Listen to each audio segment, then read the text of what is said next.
Rail मंत्री अश्विनी वैष्णव ने Delhi Chandigarh rail section का किया निरीक्षण, अधिकारियों से की बातचीत। रेल राज्य मंत्री रवनीत सिंह बिट्टू भी रहे मौजूद।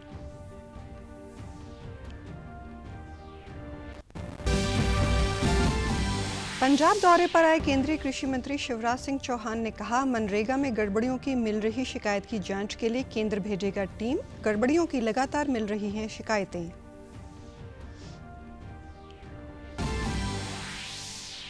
और पंजाब यूनिवर्सिटी में सीनेट चुनाव के लिए उपराष्ट्रपति से मिली मंजूरी, विद्यार्थियों ने जताई खुशी। केंद्रीय राज्य मंत्री रवनीत सिंह बिट्टू ने फैसले का किया स्वागत।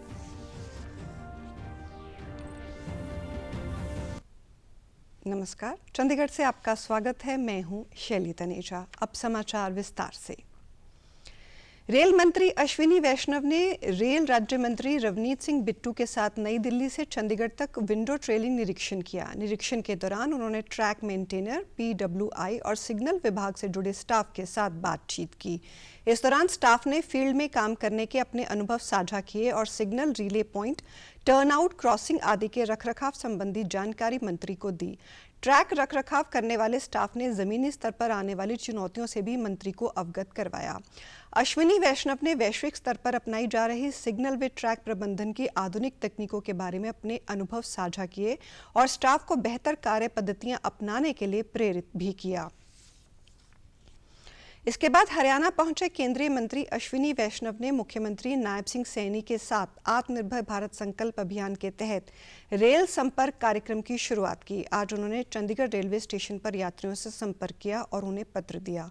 इस मौके पर मुख्यमंत्री ने कहा कि प्रधानमंत्री नरेंद्र मोदी के नेतृत्व में 2047 तक विकसित भारत के संकल्प को ये अभियान मजबूत करेगा। उन्होंने बताया कि आज देश भर में मंत्री, सांसद और विधायक विभिन्न रेलवे स्टेशनों पर पहुंचकर रेलवे संपर्क अभियान को आगे बढ़ा रहे हैं।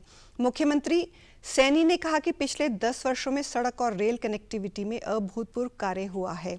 इसके विपरीत विपक्ष ने 70 साल में राजनीति के अलावा कुछ नहीं किया। आत्मनिर्भर भारत अभियान देश को आत्मनिर्भर और मजबूत बनाने का प्रयास है। रोहतक में खिलाड़ी हार्दिक की मृत्यु पर मुख्यमंत्री ने गहरा दुख व्यक्त किया। उन्होंने बताया कि परिवार से बातचीत के बाद घटना के उच्च स्तरीय जांच के आदेश दिए गए हैं। खेल के मुद्दे पर राजनीति नहीं होनी चाहिए। हमारी सरकार ने हमेशा खिलाड़ियों को प्रोत्साहित किया है। पंजाब सरकार पर टिप्पणी करते हुए उन्होंने कहा कि वहां नशे व अपराध पर किए गए वादे पूरे नहीं हुए। आदरणीय प्रधानमंत्री जी का जो एक विजन है और जो उनकी सोच है कि ये भारत विकसित भारत बने, और विकसित भारत का रास्ता ये वोकल फॉर लोकल से है, और उसको लेकर के पार्टी ने ये पूरा अभियान चलाया है। केंद्रीय कृषि एवं ग्रामीण विकास मंत्री शिवराज सिंह चौहान ने कल पंजाब के मोगा और जालंधर जिले का दौरा किया। जालंधर DC ऑफिस में प्रेस वार्ता करते हुए केंद्रीय मंत्री ने कहा कि मैं बहुत खुशनसीब हूं कि मुझे फिर से इस पवित्र धरती पर आने का मौका मिला।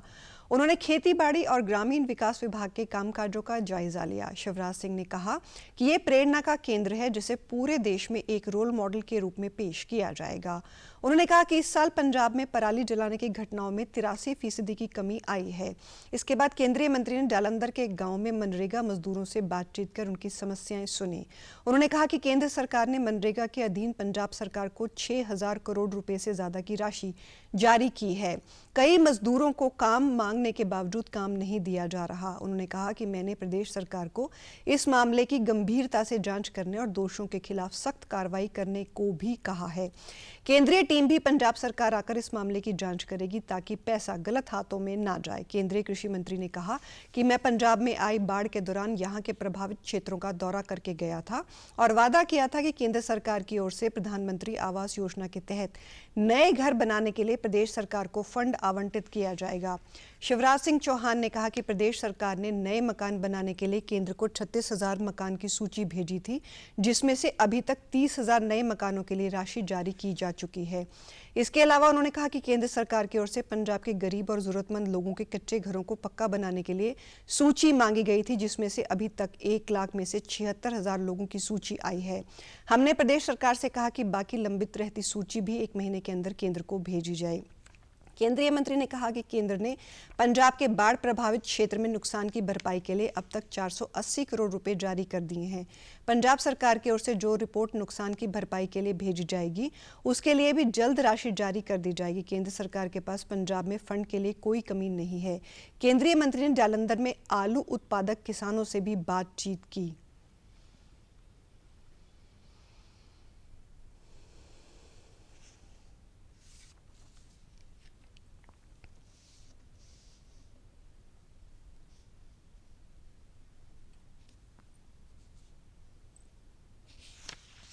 मित्रों, पंजाब में जब भयानक बाढ़ आई थी, उस बाढ़ के बाद मेरे विभाग की तरफ से, क्योंकि मैं उस समय आया था, सारे हालात देख के गया था यहाँ, और तब मैंने पंजाब सरकार से कहा था कि जितने भी मकान टूटे हैं बाढ़ के कारण, उन सबको बनाने के लिए प्रधानमंत्री आवास योजना के अंतर्गत राशि दी जाएगी। पंजाब की सरकार ने पहले 14,000 मकान की सूची दी थी। मैं बार बार फिर मेरे विभाग से मैं कहता रहा कि और पूछो, कोई रह ना जाए, तो फिर हमें 36,000 मकानों की सूची दी थी। चांसलर यानी उपराष्ट्रपति सीपी राधाकृष्णन ने पंजाब यूनिवर्सिटी को 2026 से शुरू होने वाले 4 साल की सीनेट के लिए चुनाव करवाने की औपचारिक मंजूरी दे दी है। चांसलर की ओर से मंजूर किए गए प्रस्ताव के अनुसार आम फेलो वक्फ चुनाव क्षेत्र में से चुने जाएंगे। इसमें रजिस्टर्ड ग्रेजुएट यूनिवर्सिटी टीचिंग विभाग के प्रोफेसर, असिस्टेंट एवं एसोसिएट प्रोफेसर, तकनीकी एवं पेशेवर कॉलेजों के प्रिंसिपल व स्टाफ, एफिलिएटेड आर्ट्स कॉलेजों के मुखिया व अध्यापक, विभिन्न विभागों के अधिकारी शामिल हैं। रजिस्टर्ड ग्रेजुएट कॉन्स्टिट्यूएंसी की 15 सीटों के लिए चुनाव भी 20 नवंबर से शुरू होंगे, जो 22 सितंबर को पूरे होंगे। टेक्निकल स्टाफ की 3 सीटों के चुनाव भी इसी अवधि में होंगे। यूनिवर्सिटी टीचिंग डिपार्टमेंट की प्रोफेसर कॉन्स्टिट्यूएंसी की 2 सीटों के लिए चुनाव 14 से 16 सितंबर को होंगे। इसी तरह टीचिंग डिपार्टमेंट कॉन्स्टिट्यूएंसी की 2 सीटें आर्ट एवं साइंस के लिए भी इसी दिन चुनाव होगा। एफिलिएटेड कॉलेज के प्रोफेसर, एसोसिएट प्रोफेसर और असिस्टेंट प्रोफेसर की 8 सीटों के लिए चुनाव 14 से 16 सितंबर को होंगे। सबसे आखिर में 4 अक्टूबर से 10 अक्टूबर के बीच यूनिवर्सिटी फैकल्टी के चुनाव होंगे। उल्लेखनीय है कि ये मंजूरी पंजाब एवं चंडीगढ़ के कई सप्ताह के विरोध प्रदर्शन और बड़े सियासी हंगामे के बाद मिली है। पंजाबियों ने बच्चों ने नाल मोढे मोढा जोड़ के खड़े ने दोस्तों, ये जित अपनी इतिहास च लिखी जाऊगी, ऐसी जित अपनी है।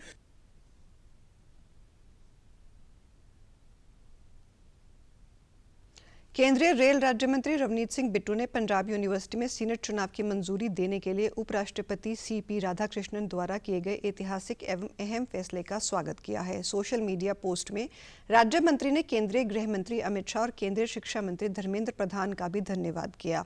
उन्होंने कहा कि ऐतिहासिक फैसला पंजाब यूनिवर्सिटी में लोकतांत्रिक ढांचे को मजबूत करेगा। उन्होंने विद्यार्थियों को मजबूती से पढ़ाई करने और अपने सपने पूरे करने और देश के विकास में अपना बहुमूल्य योगदान देने के लिए निमंत्रण भी दिया है। भारत सरकार के सूचना एवं प्रसारण मंत्रालय के पत्र सूचना कार्यालय यानी PIB की ओर से वंदे मातरम के 150वीं वर्षगांठ के उपलक्ष्य में मोगा में वार्तालाप मीडिया वर्कशॉप का आयोजन किया गया। इसमें विभिन्न योजनाओं, नीतियों और पहलकदमी की महिला सशक्तिकरण में भूमिका विषय पर विभिन्न विभागों के अधिकारियों की ओर से चर्चा की गई। इस मौके पर मोगा के उपायुक्त सागर सिंह ने बतौर मुख्य अतिथि शिरकत की।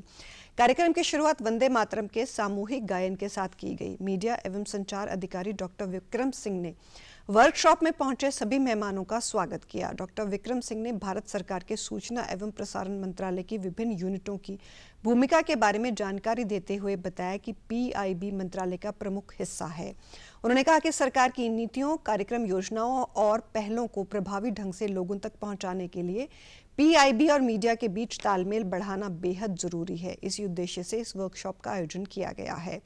उपायुक्त ने संबोधित करते हुए कहा कि देश की तरक्की में महिलाओं की भूमिका बेहद महत्वपूर्ण है। अगर महिलाएं सशक्त होंगी तो हमारा देश और भी तरक्की करेगा। भारत सरकार के विभिन्न विभागों की ओर से ऐसी अनेक योजनाएं चलाई जा रही हैं जिन्होंने महिलाओं को सशक्त करने में सराहनीय भूमिका निभाई है। इस मौके पर सूचना सहायक डॉक्टर सुखदीप सिंह ने वर्कशॉप में पहुंचे पत्रकारों, मुख्य मेहमानों और वक्ताओं का आभार जताया। वर्कशॉप के अंत में वक्ताओं ने पत्रकारों की ओर से पूछे गए सवालों के जवाब भी दिए।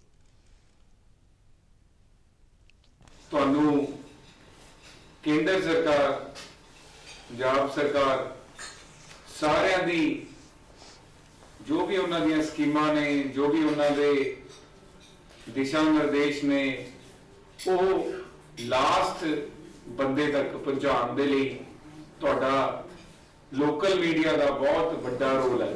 ਜਿਹੜਾ ਵਾਰਤਾਲਾਪ ਦਾ ਮੁੱਖ ਮੰਤਵ ਹੈ ਜੀ, ਖਾਸ ਕਰਕੇ ਸਾਡੇ ਹੀ ਨਹੀਂ ਕਿ ਅਸੀਂ ਦਿੱਲੀ ਦੇ ਵਿੱਚ ਰਹੀਏ ਹਨਾ, ਜਾਂ ਸਟੇਟ ਪੱਧਰ ਤੇ ਪੱਤਰਕਾਰਾਂ ਨਾਲ ਜੁੜੀਏ। ਸਾਡੀ ਕੋਸ਼ਿਸ਼ PIB ਦੀ ਕੋਸ਼ਿਸ਼ ਹੈ ਕਿ ਜਿਹੜੇ ਖਾਸ ਕਰਕੇ ਜ਼ਮੀਨੀ ਪੱਧਰ ਤੇ, ਜ਼ਿਲ੍ਹਾ ਪੱਧਰ ਤੇ ਜਾਂ ਬਲਾਕ ਪੱਧਰ ਤੇ ਪੱਤਰਕਾਰ ਕੰਮ ਕਰ ਰਹੇ ਨੇ, ਅਸੀਂ ਉਹਨਾਂ ਦੇ ਨਾਲ ਵੀ ਰਾਬਤਾ। पंजाब में पंचायत चुनावों का ऐलान जल्द होने की संभावना है। इसी सिलसिले में पंजाब चुनाव आयोग ने आज 3:30 बजे प्रेस कॉन्फ्रेंस बुलाई है। माना जा रहा है कि इस दौरान राज्य की 23 जिला परिषदों और 154 पंचायत समितियों के चुनाव कार्यक्रम की घोषणा की जा सकती है। चुनाव कार्यक्रम घोषित होते ही राज्य में आदर्श आचार संहिता तुरंत प्रभाव से लागू हो जाएगी, जिसके बाद दिसंबर तक कोई नया विकास कार्य या परियोजनाएं घोषित नहीं की जा सकेंगी। गाँव में संभावित उम्मीदवारों की तैयारियां तेज हो चुकी हैं। ग्रामीण विकास एवं पंचायत विभाग इन चुनावों से संबंधित सभी कानूनी औपचारिकताएं पूरी कर चुका है। वहीं डिप्टी कमिश्नरों द्वारा जिला परिषद और पंचायत समिति चुनावों के लिए जोन निर्धारण कर उसकी अधिसूचना भी जारी कर दी गई है। पंजाब पुलिस भर्ती 2024 के उम्मीदवारों ने कल मुख्यमंत्री भगवंत सिंह मान के सरकारी आवास के बाहर शांतिपूर्ण विरोध प्रदर्शन किया। प्रदर्शनकारियों ने राज्य सरकार पर वादा खिलाफी का आरोप लगाते हुए कहा कि उन्होंने भर्ती प्रक्रिया के सभी चरणों, लिखित परीक्षा, शारीरिक परीक्षण और मेडिकल को सफलतापूर्वक पार किया था। इसके बावजूद अभी तक उन्हें ज्वाइनिंग लेटर जारी नहीं किए गए हैं। उम्मीदवारों का कहना है कि पूरे पंजाब में मेरिट के आधार पर 1746 उम्मीदवारों का चयन किया गया था, लेकिन 2 वर्ष बीत जाने के बाद भी नियुक्ति पत्र जारी नहीं होना अत्यंत निराशाजनक है। उन्होंने चेतावनी दी कि जब तक उन्हें लिखित रूप में भरोसा नहीं दिया जाता, तब तक वे मुख्यमंत्री भगवंत मान के आवास के बाहर शांतिपूर्ण धरना जारी रखेंगे। सर ਅਸੀਂ ਆਪਦਾ ਪ੍ਰੋਸੈਸ ਪੂਰਾ ਕਰ ਚੁੱਕੇ ਆ। ਪੇਪਰ ਦੇਤਾ ਜੀ, ਪੇਪਰ ਤੋਂ ਬਾਅਦ ਸਾਡਾ ਫਿਜ਼ੀਕਲ ਸੀ, ਸਰ ਫਿਜ਼ੀਕਲ ਵੀ ਅਸੀਂ ਪੂਰਾ ਦੇਤਾ ਜੀ। ਉਸ ਤੋਂ ਬਾਅਦ ਸਾਡਾ ਜੀ ਸਾਨੂੰ ਡਾਕੂਮੈਂਟ ਵੈਰੀਫਿਕੇਸ਼ਨ ਵਾਸਤੇ ਬੁਲਾਇਆ ਗਿਆ, ਉਹ ਵੀ ਅਸੀਂ ਪੂਰੀ ਕਰਤੀ ਜੀ। ਉਸ ਤੋਂ ਬਾਅਦ ਸਾਡਾ ਮੈਡੀਕਲ ਹੋਇਆ ਸਰ, ਮੈਡੀਕਲ ਵੀ ਅਸੀਂ ਦੇ ਚੁੱਕੇ ਆ। ਸਾਡੇ ਮੈਡੀਕਲ ਜਮ੍ਹਾਂ ਨੇ, ਸਾਡੇ ਡਾਕੂਮੈਂਟ ਵੈਰੀਫਿਕੇਸ਼ਨ ਹੋ ਚੁੱਕੀ ਆ, ਪਰ ਫਿਰ ਵੀ ਸਾਨੂੰ ਸਰਕਾਰ ਪਤਾ ਨਹੀਂ ਕਿਉਂ ਸੜਕਾਂ ਤੇ ਧਰਨੇ ਲਾਉਣ ਲਈ ਮਜਬੂਰ ਕਰ ਰਹੀ ਹੈ ਸਰ 2 ਸਾਲ ਦਾ ਸਾਨੂੰ ਇਕੱਲੇ ਹੁਣ ਨਹੀਂ ਨਾ ਲਗਾਉਣਾ ਪੈ ਰਿਹਾ ਧਰਨਾ। ਅਸੀਂ ਪਹਿਲਾਂ ਵੀ 28 ਮਈ ਨੂੰ ਵੀ ਇੱਕ ਫਾਈਨਲ ਲਿਸਟ ਲਈ ਲਗਾਉਣਾ ਪੈ ਰਿਹਾ ਹੈ। ਹਰ ਵਾਰ ਧਰਨਾ ਇਹ ਨਹੀਂ ਸਹੀ ਹੈਗਾ। CM ਨੇ ਸਾਹਮਣੇ ਸਾਨੂੰ ਇਹ ਕਿਹਾ ਸੀਗਾ ਵੀ ਤੁਹਾਡੀ 1 ਸਾਲ ਦੇ ਵਿੱਚ ਭਰਤੀ ਕੰਪਲੀਟ ਹੋ ਜੂ, ਬਲਕਿ ਸਾਨੂੰ ਦੂਸਰਾ ਸਾਲ 1 ਸਾਲ 11 ਮਹੀਨੇ ਹੋ ਗਏ, ਜਿੱਥੇ ਹੁਣ 2 ਸਾਲ ਤੋਂ ਉੱਪਰ ਹੀ ਹੋ ਜਾਣੇ ਨੇਗੇ। दिल्ली में प्रधानमंत्री नरेंद्र मोदी ने T20 वर्ल्ड कप जीतने वाली महिला ब्लाइंड क्रिकेट टीम से मुलाकात की। उन्होंने खिलाड़ियों के जज्बे, मेहनत और ऐतिहासिक उपलब्धि की सराहना की। PM मोदी ने कहा कि टीम ने देश का सम्मान बढ़ाया है और नई प्रेरणा स्थापित की है। मुलाकात के दौरान खिलाड़ियों ने टूर्नामेंट के अनुभव साझा किए। साथ ही विजेता टीम के खिलाड़ियों ने प्रधानमंत्री नरेंद्र मोदी को अपने हस्ताक्षर किया हुआ बल्ला भी भेंट किया। प्रधानमंत्री ने टीम को भविष्य के लिए शुभकामनाएं देते हुए उनके आत्मविश्वास और खेल भावना की प्रशंसा की। प्रधानमंत्री मोदी ने महिला ब्लाइंड क्रिकेट टीम से मुलाकात के बाद एक्स पर अपने एक पोस्ट में लिखा कि ब्लाइंड महिला T20 वर्ल्ड कप जीतने वाली भारतीय ब्लाइंड महिला क्रिकेट टीम की मेजबानी कर बहुत खुशी हुई। खिलाड़ियों ने अपने अनुभव साझा किए जो सच में बहुत प्रेरणादायक थे।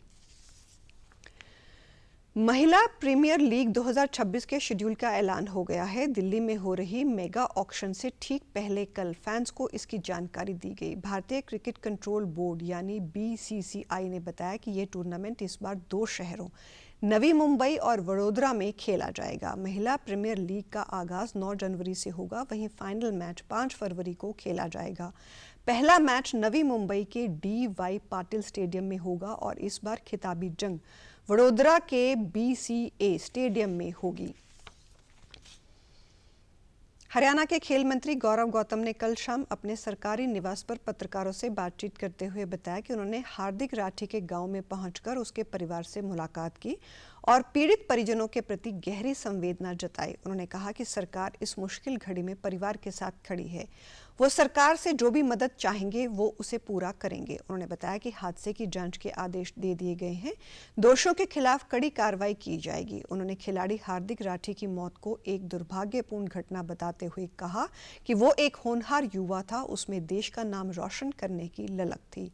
पंजाब के मुख्यमंत्री भगवंत मान द्वारा इस हादसे के मामले में दिए गए बयान को खेल मंत्री ने राजनीति से प्रेरित बताते हुए कहा कि उनको इस प्रकार के बयान देने की बजाय पंजाब के युवाओं के बारे में सोचना चाहिए। और आप हमारे समाचार YouTube channel DD news Chandigarh, Facebook DD news Chandigarh और सोशल मीडिया एक्स वे डीडी न्यूज़ CHD पर भी देख सकते हैं। इसी के साथ चंडीगढ़ से समाचारों का सिलसिला समाप्त होता है। नमस्कार।